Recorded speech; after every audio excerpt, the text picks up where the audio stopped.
Gujarati news સમાચારની શરૂઆત કરતા પહેલા આજના મુખ્ય સમાચાર। નમસ્કાર મિત્રો, આપ જોઈ રહ્યા છો વડોદરા ગુજરાતી ન્યૂઝ। વડોદરા ગુજરાતી ન્યૂઝના ડિજિટલ પ્લેટફોર્મમાં આપનું હાર્દિક સ્વાગત છે।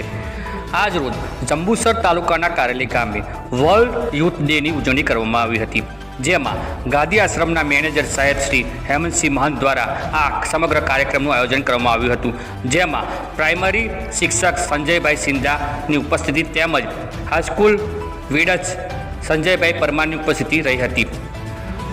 સમગ્ર કાર્યક્રમમાં સંગીત ખુરશી, કોથળા દોડ, લીંબુ મરચી, દોરડા કોચની સ્પર્ધા રાખવામાં આવી હતી, જેમાં વિવિધ બાળકોએ ભાગ લીધો હતો અને દરેક બાળકને જેનો પહેલો, બીજો, ત્રીજો નંબર આવ્યો હોય એવા બાળકોને ઇનામ આપી અને પ્રોત્સાહિત કરવામાં આવ્યા હતા। જય હિન્દ, જય ભારત।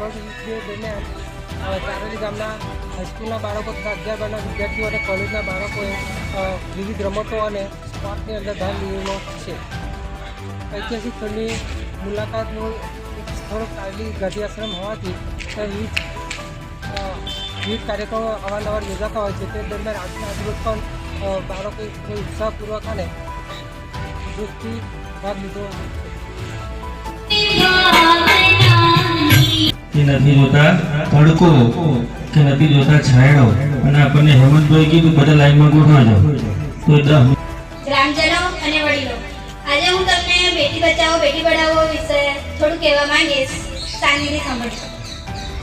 यत्र नार्यस्तु पुंजते रमणीयत्ये तत्र देवताः। આનો અર્થ એ થાય છે કે જ્યાં સ્ત્રીઓને પૂજાય છે ત્યાં દેવો પ્રસન્ન થાય છે।